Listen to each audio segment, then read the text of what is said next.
నమస్తే, welcome to వార్తలు వాస్తవాలు.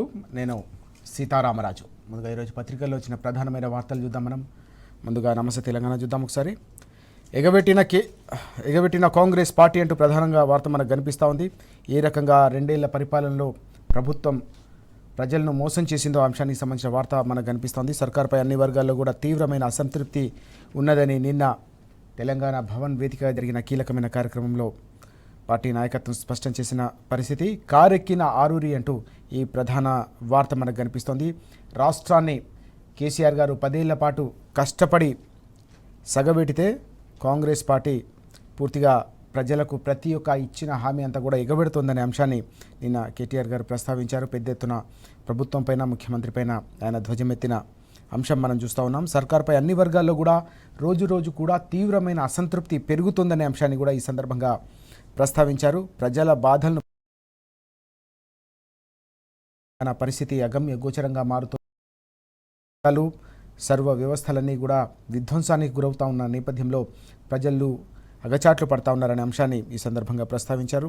కాంగ్రెస్కు తీరిక లేదు, ఇక బీజేపీకి అయితే సోయి లేదని 2 ఢిల్లీ పార్టీలపై కూడా ఎన్నికలు ఏవైనా బీఆర్ఎస్ పార్టీని మాత్రమే గెలిపించాలి, అప్పుడు మాత్రమే తెలంగాణ ప్రజల కోణంలో పరిపాలన సాగుతుంది తప్ప ఈ ఢిల్లీ పార్టీలను నమ్ముకుంటే పరిస్థితి ఇలాగే ఉంటుంది, ఇంకా రానున్న రోజుల్లో ఇంకా దారుణంగా మారుతుందనే ఆందోళన కూడా ఇప్పటికీ ప్రజల్లో వ్యక్తమవుతుందని గుర్తు చేశారు. యావత్ తెలంగాణ చూపు కేసీఆర్ గారి వైపే ఉందని హరీష్ రావు గారు కూడా ఈ సందర్భంగా ప్రస్తావించారు. బీఆర్ఎస్లో చేరిన మాజీ ఎమ్మెల్యే ఆరూరి అంటూ ఆరూరి రమేష్ గారు వారందరికీ కూడా సాదరంగా పార్టీలోకి ఆహ్వానించారు వర్కింగ్ ప్రెసిడెంట్ కేటీఆర్ గారు. ఆరూరికి వర్ధన్నపేట నియోజకవర్గ బాధ్యతలు అప్పగించిన అంశం కూడా మనకు కనిపిస్తోంది. ఆరూరి రాక పార్టీకి కొండంత బలం అంటూ ఎర్రబెల్లి దయాకర్ రావు గారు కూడా స్పష్టం చేసిన అంశం మనం చూస్తూ ఉన్నాం. నిన్న తెలంగాణ భవన్లో అత్యంత కోలాహలంగా ఈ కార్యక్రమం జరిగింది. నిన్న సాయంత్రం జరిగిన ఈ కార్యక్రమానికి పెద్ద ఎత్తున పార్టీ శ్రేణులన్నీ కూడా తరలి వచ్చాయి. వరంగల్ నుంచి పెద్ద సంఖ్యలో పార్టీకి సంబంధించిన నేతలు, కార్యకర్తలంతా కూడా తరలి వచ్చే మున్సిపల్ ఎన్నికల్లో పార్టీ ఘన విజయానికి బలమైన పునాది వేయబోతున్నామనే అంశాన్ని కూడా ఈ సందర్భంగా ప్రస్తావించిన పరిస్థితి.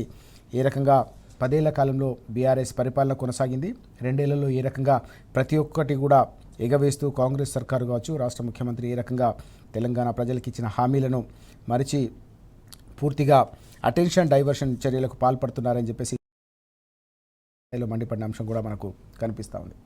ఇక దీంతో పాటు నిన్న మరో కీలకమైన అంశం మనం చూస్తూ ఉన్నాం.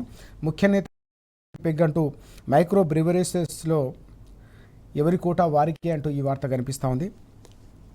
కమిషన్ మత్తులో తోలుతున్న సర్కార్ అంటూ ఈ అంశం. రాష్ట్రంలో మైక్రో బ్రూవరీస్కు 110 అప్లికేషన్లు వచ్చాయి. అయితే 25 మందికి కేటాయించాలనే ఒక నిర్ణయం తీసుకున్నట్టుగా తెలుస్తోంది. ఇందులో 21 ముఖ్య నేత తోడు నీడకు కేటాయిస్తే 4 మంత్రికి, ఒక్కొక్క బ్రూవరీకి దాదాపు 1.80 కోట్ల ధర, 1.50 కోట్లు ముఖ్య నేత షాడోకు, మిగతావేమో 30 లక్షలు మంత్రి వాటా అంటూ ఈ వార్త మనకు కనిపిస్తూ ఉంది. చరిత్రలో ఎన్నిళ్ళు లేని విధంగా లిక్కర్ సరఫరా సంస్థలకు ఏకంగా 4,500 కోట్ల బకాయి పడింది ప్రభుత్వం అనే అంశం కూడా మనకు చూస్తూ ఉన్నాం. ఇక్కడ రైతులకు కాదని మద్యం కంపెనీలకు మాత్రం నీళ్లు సరఫరా చేస్తూ ఉన్నారు. ఇది రైతు ప్రభుత్వమా, మద్యం ప్రభుత్వమా అంటూ నిన్న చిట్ చాట్లో మాజీ మంత్రి హరీష్ రావు గారు తీవ్రస్థాయిలో ధ్వజమెత్తిన అంశం కూడా మనకు ఇక్కడ కనిపిస్తూ ఉంది.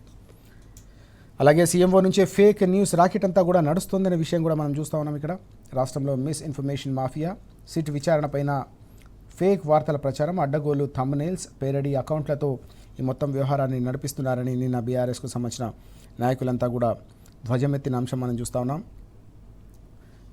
సీఎంఓ నుంచే 138 మంది సభ్యులున్నారు. సర్కారు సొమ్ముతో బీఆర్ఎస్పై దుష్ప్రచారం, బీఆర్ఎస్ నేత మన్నే కృషాంక్ మండిపాటు అంటూ ఈ అంశానికి సంబంధించిన వివరాలన్నీ కూడా కనిపిస్తూ ఉన్నాయి. ఏ రకంగా ఒక ఫేక్ న్యూస్ రాకెట్ను నడిపిస్తూ ఉన్నారని చెప్పేసి బీఆర్ఎస్ నేతలంతా కూడా తీవ్రస్థాయిలో ధ్వజమెత్తిన ఈ అంశం కూడా మనకు కనిపిస్తూ ఉంది. ఇక కొలువుదీరిన కల్పవల్లి అంటూ అశేష జనవాహిని నడుమ సారలమ్మ నిన్న చేరుకున్నారు. సారలమ్మ రాక నేడు గద్దెకు చేరనున్న తల్లి సమ్మక్క అంటూ తెలంగాణ కొంగు బంగారంగా భావించే సమ్మక్క సారక్క జాతర, అలాగే కుంభమేళ, తెలంగాణ కుంభమేళగా భావించే ఈ జాతరకు పెద్ద ఎత్తున అశేష జనవాహిని అంతా కూడా తరలి వస్తున్న సందర్భం.